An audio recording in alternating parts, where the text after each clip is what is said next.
Welcome to PIMCO's latest trade floor update. I'm joined today by Portfolio Manager Rachael Boyte. Rachael, today marks a first time that we've seen the RBA not hike rates in 2026.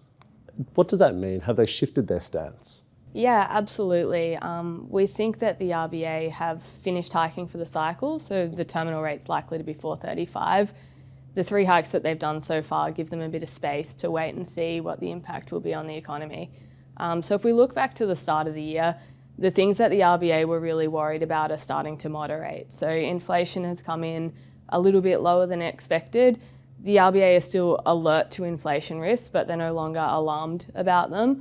The labour market is not retightening. The unemployment rate at 4.5% is quite a bit higher than the RBA had forecast. And then sentiment is deteriorating as well. So the conflict in the Middle East, as well as the impact of rate hikes so far, have seen business and consumer confidence fall quite sharply. That's coming through to activity data. We've also had a bit of a softening in the housing market. So the increase in borrowing costs, as well as the impact of the federal budget, which had some changes to capital gains tax and negative gearing, have seen demand start to come off. The auction clearance rate in Sydney was 70% a year ago. It's now below 50%. So we think that that will start to have a negative wealth effect and weigh on the consumer.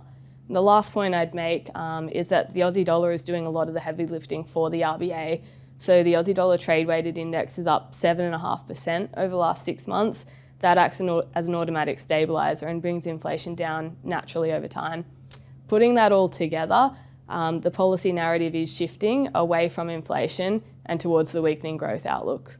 With the change in RBA's hiking rate stance, what does that mean for investors and their portfolios? There's 3 big implications. Firstly, starting yields are very attractive right now. So the yield on a core bond fund is north of 5%. And starting yields do matter. Historically, they've been very well correlated with future returns. At this mature stage in the hiking cycle, when rates are elevated and also peaking, it's a good time for investors to lock in returns on their assets in the same way that you would lock in the rate on your borrowing costs when rates are very low. So fixed income is quite valuable at this stage of the cycle.